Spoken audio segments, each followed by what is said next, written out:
Afternoon, everybody. Jeff from Rose Bucket Valley Garage. I'd like to talk to you about the limp mode that we had on the 2008 Mustang, the mechanic special that we picked up in Santa Ana here a couple of days ago. Haven't really seen a lot on the internet about actual troubleshooting the limp mode, so I thought I'd make a video and let you know what I went through to take and get the problem solved. Um, the the way the limp mode operates is that the vehicle puts itself into a mode for basically self-preservation to make sure that nothing is really damaged. The Hyundais actually do that when it's ready to take and destroy all the rod bearings and the crank bearings. So you probably watched some of my earlier videos where I've had to take and put an engine in because the thing was in a limp mode and the knock sensor had actually triggered a code that says there's something really, really bad going on and you got to take and pay some attention to it. But back to the 2008 Mustang, we had the limp mode. It was throwing codes P2111 and P2104, okay, which are basically forced idle, and the throttle position sensor was not agreeing with the actual position of the throttle plate. Okay, and I'll show you what that looks like here in a minute. We did not get another popular code that is P060B, which is an A to D failure in the ECM, the engine control module that is popular. So generally it takes the inputs and it converts them from an analog signal to a digital signal so that the computer, the onboard computer for the car can take and process them, and it converts analog signals into computer speak basically. So basically what we did is you need to take and have an advanced code reader to take and troubleshoot this type of problem, okay? Because you need to be able to look at live data of what the vehicle is doing to take and eliminate the three popular choices for what's going on when the vehicle goes into limp mode, okay? Other than catastrophic engine failure, okay, which would actually put it into limp mode. The car would start up and it would idle at about 760 RPM, and that was verified via our Alltech code reader on live data. And we would take and I'm going to have to pause this for an airplane here for a second. Sorry about that. That was one of the problems here living near LAX in Los Angeles. What we did is, looking at the live data, we noticed a couple of things right off the bat. That the short-term fuel trim, which generally runs about 3.1 nets in percentage, it was running 99.2. Okay, which means that whenever you take and step on the accelerator, that the engine wanted to go and it was dumping fuel in there, but the thing is, it was starved for air. Okay, so that's the reason the air fuel mixture and the fuel trim was way out of balance. Okay, so what we did to take and troubleshoot this is, looking at live data, there's three things that could possibly be. The accelerator pedal itself, which this is a drive-by-wire vehicle. There is no cable that goes directly from the accelerator cable to the carburetor or the throttle body, okay, because it is fuel injection. Another plane, sorry about that. A lot of them coming in on the south runway, 25 left and 25 right today. So the 747s are really doing a good business today. So in looking at the live data, each choice that you make, unfortunately, is very expensive. Okay, the accelerator pedal assembly aftermarket is about $150. The throttle control module is about $80. The throttle body itself, it depends whether you go OEM or not. You can find something on Parts Geek. Not a fan, but they have stuff available. About $80, something like that, or an engine control module. Okay, which of course after you take and change that out, you can get the engine control modules that are already programmed to your VIN number. However, if you have a PAT system, which is the alarm system, it's a security system, you would have to have a locksmith come out and reprogram your keys so you can take and start your vehicle, because otherwise the security system would not allow you to do that. So back to the beginning and looking at live data, when we pressed on the accelerator, we were watching the data, and the normal readings you will get are 0 to 100, okay? And in pressing in the accelerator pedal, we did get 0 to about 99.5, okay? So the accelerator pedals on these are a dual bias system where you have 7 wires that are going to a switch that is on the accelerator system, where you have one voltage will go up while another voltage will go negative. Okay, so if you take and look at your voltages for your throttle response, okay, you will see one increase and the other one decrease. Okay, and it'll say something like throttle position in your live data.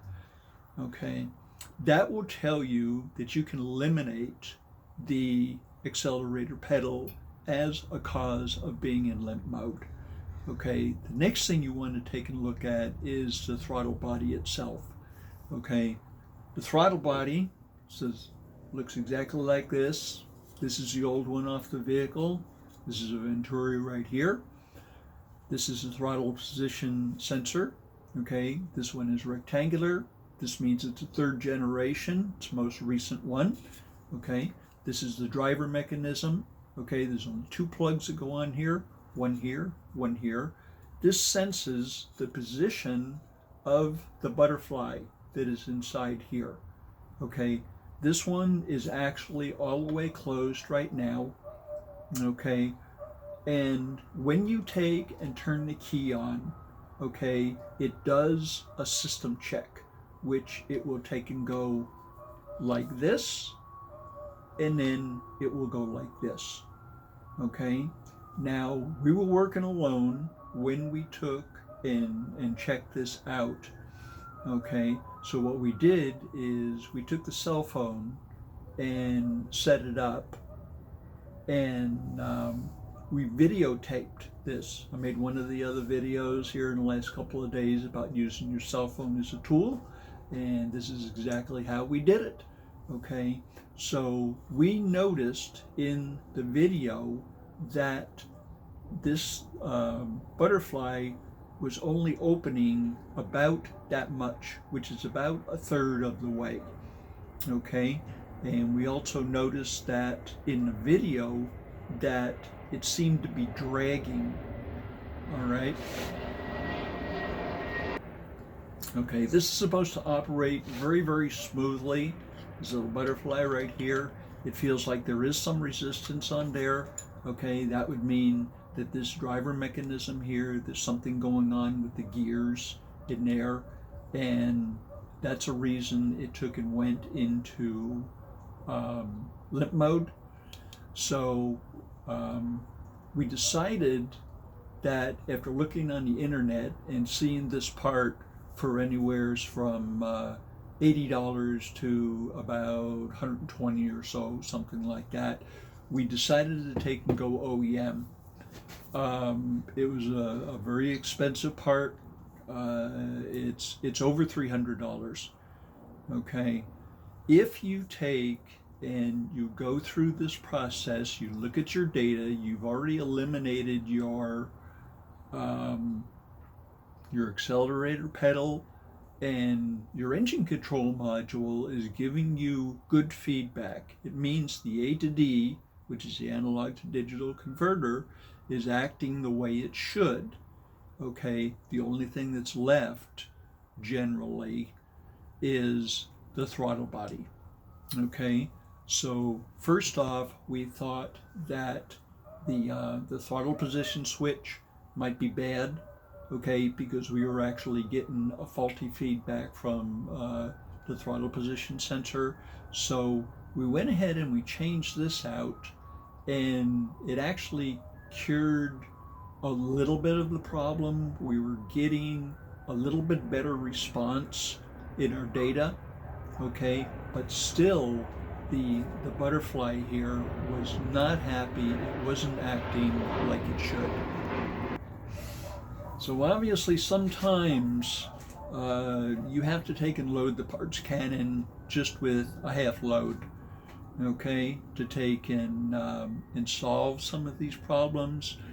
The newer cars are getting more and more complicated.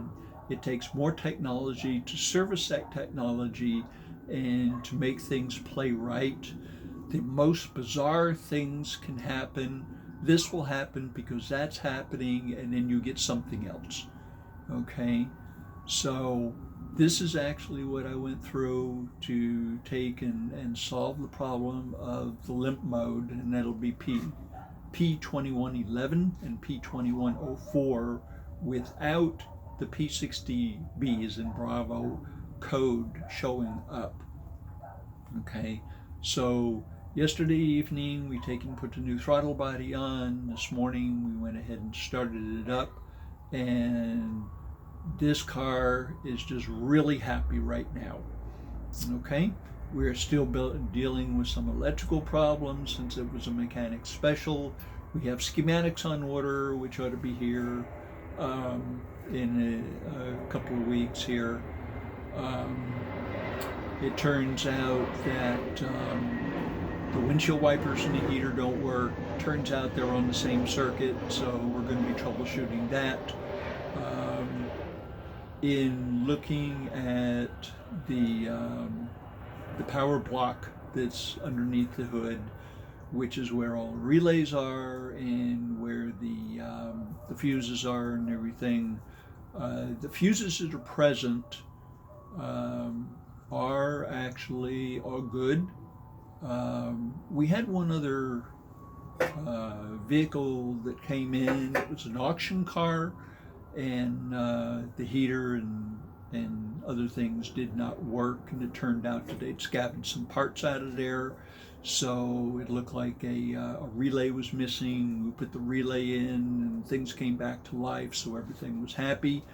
That may possibly be the case here, but we want to get the schematic to take and make sure that first off, the windshield wipers and the heater are on the same circuit. We believe that they are. So we want to find out where the disconnect is. We found connectors that have been disconnected. Before you start your troubleshooting for the limp mode, you should also make sure that those are the only codes you get, P2111 and P2104, and that'll be exclusive to the Fords. You want to make sure your oxygen sensors are plugged in and everything, and you're not getting any other codes. Because when we first started troubleshooting this, yes, we did get a an O2 sensor code that the heater was open. We put the car on the rack, and sure enough, one of the O2 sensors was disconnected. So, we plugged that back in. We no longer got that code. We looked at the data coming out of that oxygen sensor, which just happens to be the upper one for the fuel trim, and it's very happy right now. It's heating up just fine. It's drawing the right amount of current. It's got the right amount of voltage on it and everything.